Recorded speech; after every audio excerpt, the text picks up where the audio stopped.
But Fred, for you, you've been around the team all year. You've watched how things have evolved. How would you say Thibodeau has coached this group over the course of the season? I think it's really difficult to say that he's done anything other than a very good job. I mean, I think they exceeded regular season expectations. The offense certainly exceeded at least my expectations. They finished third in the league in points per possession, a team that is not overwhelming with three-point shooting. They have a unique way of playing offense. I thought the way they leaned into offensive rebounding was really smart and worked well. And on a broader sense, they're a team where every single player in that rotation doesn't just know his role, he understands his role. He understands what he's supposed to accomplish. Everyone from Brunson to RJ to Quickly to Obi Toppin to Mitchell Robinson, everybody really has a great understanding for their role. And that's not something that happens on every team.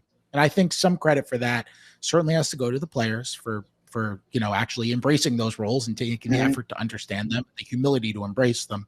But I think it also has to go to the coaching staff to be able to communicate that stuff. And we talk about the guard screening adjustments, right? We talk about how they defended differently, trying to force more turnovers against Cleveland, which totally worked. The way that Mitchell Robinson defended was extraordinary.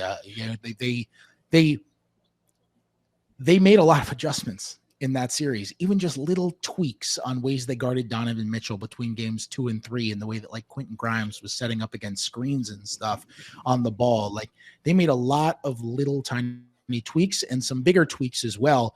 They all really seem to work.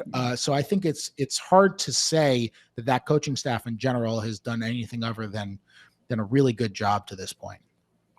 Shaun, for you, I don't want to put you on the spot, but going back to when Tom Thibodeau was hired to now, did you ever tweet fire Tibbs? Let's get rid of him. Ever? Oh, 300%. 300%. And it's funny. I've had quite the roller coaster with Tom Thibodeau. When we hired Tom Thibodeau at first, a lot of people were against it. I was like, hey, I know that we're going to compete and we're going to play defense. I know that as a floor. So I was happy with the signing. Year one, I feel like I think I said it on here last time. Tom Thibodeau made me a better person, like just through watching his approach, the way he spoke to the team, watching all the post-game press conferences. Year two was rough for me. I mean, I tweeted fire Tibbs. I spun around on the chair and called him a war criminal. It got bad. There were certain things, there were certain adjustments that I wanted to see that I wasn't seeing, and it was very frustrating. And so coming into this year, he exceeded my expectations by far, just because part of my thinking in wanting him to not be here was I don't expect this guy who is doing the same things he's been doing for 15 years to change or adapt, when one of the things he's known for not doing is not changing or adapting. And so he has changed, he's adapted, he's adjusted over the course of games, over the course of a season. He's done literally everything. And I think the culmination was the other day in game 4, I was in the Garden, when he left Obi in. He all season, no matter what, it didn't matter how Randall could be, and this is no slight to Randall. Randall could be 2 for 21 and not playing any defense, and Obi could be 4 for 4 in 8 minutes, and Obi would still come out of the game. So the fact that he went with what was going and what was working, the fact that he's empowered guys like Fred talked about, the guard-to-guard screens, I think were huge. I've been begging to use RJ as a screener for the majority of his tenure as a Knick, to be honest. Especially with Jalen here now, because I feel like either you get someone who's too slow to guard Jalen or someone who's too small to guard RJ, and it put us in very advantageous positions.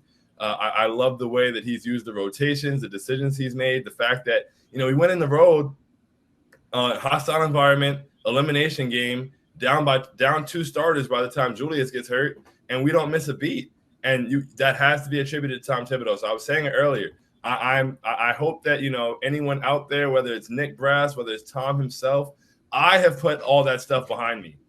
I've put it all behind me. I'm on a completely new page with Tom Thibodeau. I appreciate him. Thank you for what is going on here. And, I'm all about moving forward. But he's been nothing short of spectacular this year. I think if Mike Brown doesn't do what he did with the Kings, then Tom Thibodeau is the coach of the year. But Mike Brown deserved that. So Tibbs is excellent. He did. I have a quick Tibbs take. I think the Knicks could get swept by Miami.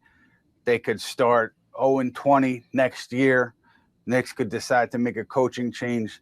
Even if all that happened, Tom Thibodeau still was very successful at his job with the Knicks, because one of the reasons bring him in was to establish a winning culture, which is like a nebulous term, but you've seen it on the floor with the Knicks, where they have a way that they win games, a way that they're successful, and he's built a foundation here that can be built off of and built from to grow. But Thibodeau has certainly done that, and he deserves credit for that, regardless of what happens against Miami next year, whatever the case may be.